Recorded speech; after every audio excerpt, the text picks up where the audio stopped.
আমার পর্দা নিয়ে কথা বলা হয়েছে, জান্নাতের মনে অনেক রাগ ছিল, পর্দা নিয়ে কেন বলছে? আসসালামু আলাইকুম ওয়া রাহমাতুল্লাহি ওয়া বারাকাতুহু। হ্যালো ভিউয়ার্স, দেশ ও দেশের বাইরে থেকে আমার কাছে যারা আমার ইউটিউব চ্যানেল এবং ভিডিও দেখেন সকলকে অসংখ্য ধন্যবাদ। আমি এখন যে ভিডিওটা শুরু করছি এরা আসছে কুমিল্লা থেকে। সুতরাং আমরা শুনবো কেন সে ধরছে আর কি আসার বিষয়, সে কি তারে ধরছে না কেউ পাঠাইছে, বিস্তারিত আমরা শুনবো।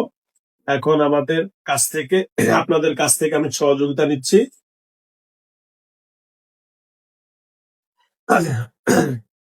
আসসালামু আলাইকুম। ওয়ালাইকুম সালাম রহমতুল্লাহ বরকাত। ভালো আছেন ভাইয়া? সোজা আমার দিকে না, এদিকে। কেমন আছেন? আলহামদুলিল্লাহ ভালো। আপনি ভালো আছেন? হ্যাঁ আপনার সাথে দুপুরে কথা হয়েছে তাই না? জি। আচ্ছা ভাইয়া, আপনাকে অসংখ্য অসংখ্য ধন্যবাদ। আপনার আর আমার পরিচয়টা হয়ে যায়। আমি একজন মুসলিম এবং আমি একজন আলেম এবং আমি একজন দাকি রুকাইয়া করাই। আমার নাম মোহাম্মদ মুফতি আবু বকর সিদ্দিক। আপনার যেহেতু কুমিল্লা থেকে আসছেন, আপনার পরিচয়টা আমি জানবো। জি। বলেন আপনার নাম। আমি ওই যে হিন্দু। হ্যাঁ,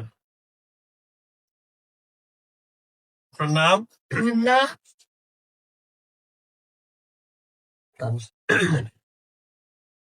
কি নাম আপনার? বলেন ভাইয়া আপনার নাম। আমি কিন্তু পুরোপুরি মানে যে যে ভূত হ্যাঁ, তার মধ্যে নাই, আমি কিন্তু জান্নাতও আছি। জান্নাত আছেন। যেহেতু জানেন আমি ইমানদার ব্যক্তি, আমি পর্দা করি, দুর্বলতা জানে আমার। ওটা হাত দেন। হ্যাঁ, আপনি হিন্দু তাই তো? জি, আমার এটা মনে আছে। আচ্ছা, আপনি হিন্দু, এটা মনে আছে। তার মানে আপনি হিন্দু এবং মুসলিম মিলে, তাই তো? জি। অর্ধেক হিন্দু অর্ধেক মুসলমান। না একদম না। এটা হাতে মুট করেন। কোরআন সহ্য হয় না আমার। আপনার কোরআন সহ্য হয় না? না। আচ্ছা, এখন আপনি বলেন, যেহেতু আপনার পরিচয়, আপনার যেহেতু নাম পরিচয় নাই তাই তো, জি। আপনি আপনার নাম রেখে দিলাম সঞ্জয়। কি নাম? সঞ্জয়। সঞ্জয়, ঠিক আছে। যেহেতু হিন্দু, আপনার একটা নাম পরিচয় দিয়ে দিলাম সঞ্জয় ভাই। আচ্ছা, আপনি বলেন কোথায় থেকে কতদিন আগে কোন সময় এরা ধরছেন? এরা বলছে আজকে 3 দিন থেকে, শনিবার থেকে না? তাহলে শনি রবি, আজকে হলো সোমবার। আমি মনে করি 1 সপ্তাহ ধরে যখন ও মাদ্রাসাতে রাজি হয়েছে, ওর আব্বু আম্মু ওর বিপক্ষে গেছে। 6 মাস ধরে ওর কাকা বলতেছিল যে মাদ্রাসা ভর্তি হইতে হইতে হইতে, আর ও হইতে চাইছিল না। তো ওই তুলগুলাতে আমি দেখছি তাকে। হ্যাঁ, রাতের বেলায় আমি বেশিরভাগ দেখছি হ্যাঁ। কাঁদতে নিজে নিজে, কাঁদতে নিজে নিজে। আপনি একটু রিল্যাক্সে কথা বলেন, মেয়েটা হরানো যাচ্ছে তো। আমি আপনাকে বলি, 6 মাস ধরে এই মেয়েটা মাদ্রাসায় ভর্তি হতে চাইতেছে। তখন সে কি কোথায় ছিল? বিদেশ ছিল। কোন দেশে? কুয়েতে। দেশে ছিল এই টাইমটা দেশে। মানে 6 মাস কোথায় ছিল? কুয়েত। না না আগে কুয়েত ছিল। 6 মাস আগে সে কুয়েত ছিল। কুয়েত ছিল। আসার পরে আইসা বিদেশ। কুয়েত থেকে আসছে কয় মাস? এই 7-8 মাস হবে। 7-8 মাস। আসার পর থেকে সে মাদ্রাসায় ভর্তি হতে চাইতেছে। আমরা চাইতেছি ভর্তি করে। ভর্তি। ও আর চাইতেছে না। ও চাইতেছে না। ও কি স্কুলে চাইতেছে? ও না, ও পড়বে না। করবে না। আচ্ছা ভাই, হ্যাঁ, কারণ কথা আমি নিচ্ছি। হ্যাঁ, বলেন তারপরে। তারপর আমি আরেকটা দুর্বলতা দেখছি জান্নাতের মধ্যে, যে ও কান্দে পর্দা নিয়ে। ওরে পর্দা করতে না মানা করে ওর আব্বু আম্মু। বলে যে নিয়ে কাপসারা বাইরে যাইতে, দাওয়াতে গেলে আবায়া খুলতে, নিজের সৌন্দর্য দেখাইতে, এইসব জান্নাতের পছন্দ না। আমি দেখছি আর আমারও পছন্দ এরকম। আমি এরকম মেয়ে চাই। মানে আপনারও এরকম মেয়ে পছন্দ যে জি। পদ্মা নিশি ভাবে চলবে, হ্যাঁ। সে অন্ধকে সৌন্দর্য দেখাবে না। সুন্দর কথা। আর জান্নাতের মা বাবা চাচ্ছে সে যেন খোলামেলা সবাই চলবে। জান্নাতের মা বাপ চাচ্ছে যে জান্নাত যেন সবার সাথে মিথ্যা চলে, নিজের স্বাস্থ্য ভাইয়ের সাথে কথা বলে, আচ্ছা, জোকিং করে, এসব করে। আচ্ছা, কিন্তু ধন্যবাদ। জান্নাত একটু অন্যরকম। জান্নাত এগুলো পছন্দ করে না। জান্নাত এসব করে না। ধন্যবাদ আপনাকে। তাহলে আপনি কোন দিন থেকে ধরছেন তাকে? 6 মাস আগ থেকে তারে ফলো করতেছেন। আমি এই সপ্তাহের মধ্যে বেশি দুর্বলতা দেখছি। আর এই শনিবার থেকে তার শরীরে ঢুকছেন তাই তো? এরকম। আচ্ছা, যাও, ধন্যবাদ। এখন আপনি আমাকে দুপুরে বলছেন আপনি জান্নাতকে বিয়ে করবেন তাই না? জি। আচ্ছা, আর আপনি হলেন হিন্দু, আমরা হলাম মুসলিম। আরো এখন- বলছে যে এক এক সময় বলে এক একজন আসে। আচ্ছা, সেটা দেখতেছি। আপনি হইলেন হিন্দু, আমরা হলাম মুসলিম। আচ্ছা, হিন্দু আর মুসলমান তো বিয়ে হয় না, এক। 2 নম্বর হলো, আপনি বলছেন আপনি পদ্মা নিশিকে পছন্দ করেন, আর আপনি একজন পুরুষ আর একটা মেয়ের সাথে একটা পুরুষ জিনকে আসতে পারে?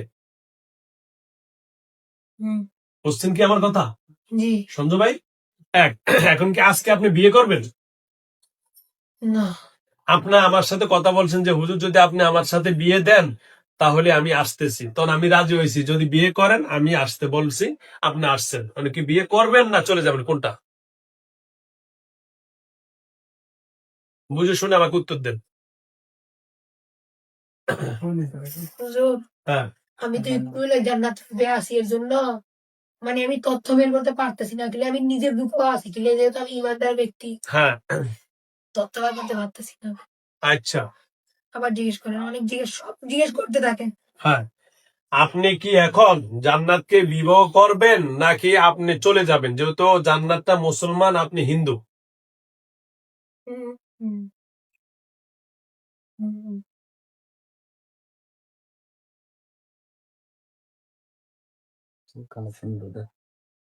রিফাত, আমার মধ্যে আছো।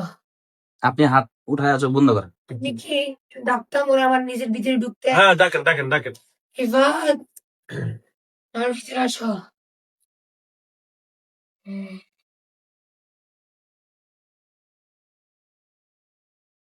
তোর বড় করতে গেছেন? না, ওই যে চোখের ইয়াটা দিয়ে দিচ্ছে। ও, বড় করে দরকার নেই। edit করে দেন। হুম, নরমাল, রুগীকে কষ্ট দিবেন না রিফাত। হুম, আমার সামনে সুন্দরভাবে বসবেন, আমি আপনাকে সম্মান দিব। জি, জি, কেমন আছেন? দিল্লা, ভালো আছেন? দিল্লা। এই মেয়েটার সাথে কি হয়েছে বলেন তো একটু। আপনার নাম কি রিপা? বলেন কি হয়েছে মেয়েটার সাথে? আমি মেয়েটাকে কষ্ট পেতে দেখছি, হ্যাঁ, আর আমার সহ্য হয় না, ওর কষ্ট। হ্যাঁ, চাই ওর ফ্যামিলি থেকে প্রেশার, ওইটা ওইটা, উনি জিনিসে কান্ত বাপ, আব্বুর কাছে স্বীকার করতে পারত, আব্বুর কাছে। কষ্ট দিবেন না, নরমাল নরমাল। রুগীকে স্বাভাবিক করেন। হুম, রিফাত, রুগীকে স্বাভাবিক করে কথা বলেন আমার সাথে। আচ্ছা, এখন এই মেয়েটাকে বিয়ে করার কথা কে বলছে? হুম, মেয়েটাকে জানি না। জানেন না? এখন আপনি বলেন আমরা কি করতে পারি এই মেয়েকে এখন সুস্থ হওয়ার জন্য, কি কি করণীয় বলেন তো, হুম, বলেন। আমি মনে করি যে ওরে যদি ওর নিজের